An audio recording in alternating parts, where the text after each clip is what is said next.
I thought marriage is a live-in relationship. So, isn't marriage a live-in relationship? Are they living separately? There are some marriages like that, I know, but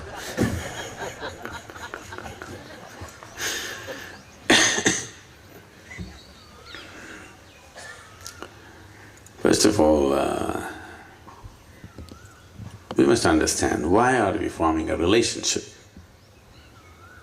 Right now, this in your language, the West has seeped in too strongly in your language, because somewhere in your mind, if you utter the word relationship, you're only thinking about sex-based relationships. That's not how it's been in this country. When we say relationships in this country, we thought we have a relationship with our parents, our friends, our brothers, our sisters, all kinds of relationships. But if you go in the West and you say a relationship, it means body-based relationship. First drop that idea. Relationships can be on many different levels, isn't it? Why are we making only one particular relationship so important against the other? Yes, it is also an important relationship, but not against the other, isn't it? But right now, slowly, we are building this Western ideology that this relationship versus the rest. It need not be so. The reason why in this country, marriages have been very stable, not always because two people are getting along great, not always. Because when they got married, a few thousand people got married along with them. Bride and the groom were a small aspect of the marriage. There are so many other people involved. Now if you have to break it, you have to break it on all levels, you can't break it. Your father and his father or your father and her father may be having such a wonderful friendship, you can't break it now. Even if you want to break it with your wife, you can't break it because the whole family has joined up in so many ways. It's not just about two people. Is this good or bad? See, in the course of living together, people, today you got into some kind of situation in the evening, today you thought, this is it, I don't want to see your face again, finished. But tomorrow morning you're again in love. Hasn't this happened to you any number of times? Yes? If there is a whole lot of people around you, when that evening, when that feeling came that I don't want to see your face again, at that moment if you pack up and leave, it's finished. You can't come back tomorrow morning. But now there's a whole lot of situation that you can't leave. You stayed on, tomorrow morning everything is wonderful. Unfortunately, most human beings are still like this, isn't it? They can't be so aware and every day they can manage everything beautifully. That's not how it's going, life, isn't it so? Ugly things happen, isn't it, in beautiful relationships? Don't they happen? Even in most beautiful relationships, ugly incidents are happening, isn't it so? To sustain those moments of ugliness, you need some support system. If there's just two idiots up there, they'll break. So, once children come, it gets a little more difficult. But before that, all the others are important.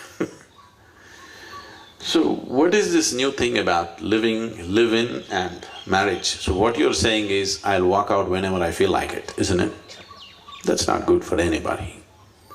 This is a huge load on human consciousness.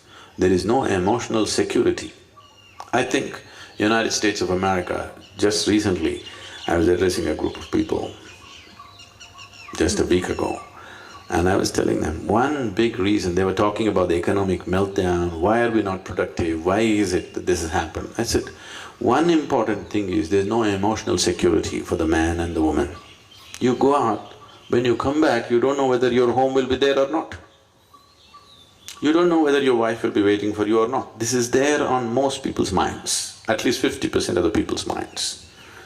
With this level of insecurity, your husband goes to the office, you don't know whether he'll come back or go away with the secretary. When this emotional insecurity is there, you cannot focus on anything. People cannot be productive when there is no stable emotional situation for themselves. Here we fix the marriage in such a way, no matter what happens, you can't break this. It doesn't matter what stupid things you do, you still have to come back to that place. That gives a certain sense of security. There may be a lot of ugliness in the situation, but still there is a stability where you can focus on what you're doing. So, when you say marriage versus live-in, what is it? Uncommittedly you want to live in, that's all, isn't it? You don't want to live in a committed way. I don't think living in an uncommitted way together is a good thing, nor is there any… I'm not saying marriage means some pujari has to come and say a mantra for you, but it must be a committed relationship.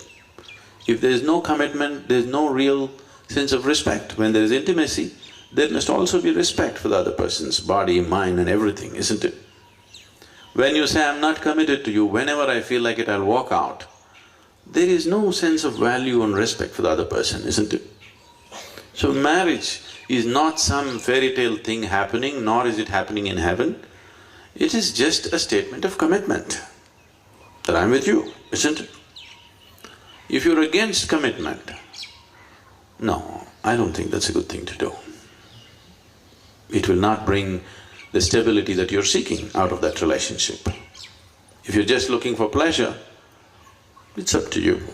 But if you're looking for a stable situation, it takes commitment. Without commitment, there is no stable situation.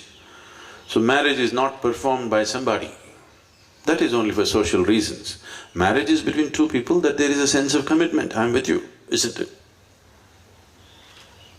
Whether we actually go through a ceremony or do not go through a ceremony could be a choice, but I don't think there is a choice about whether we are committed to each other or not. Then you will never know the joy of being together. It'll always be a calculation, isn't it? It'll always be a calculation, isn't it? What can I get out of you, what can you… Once there is what can I get out of you, a relationship cannot be beautiful.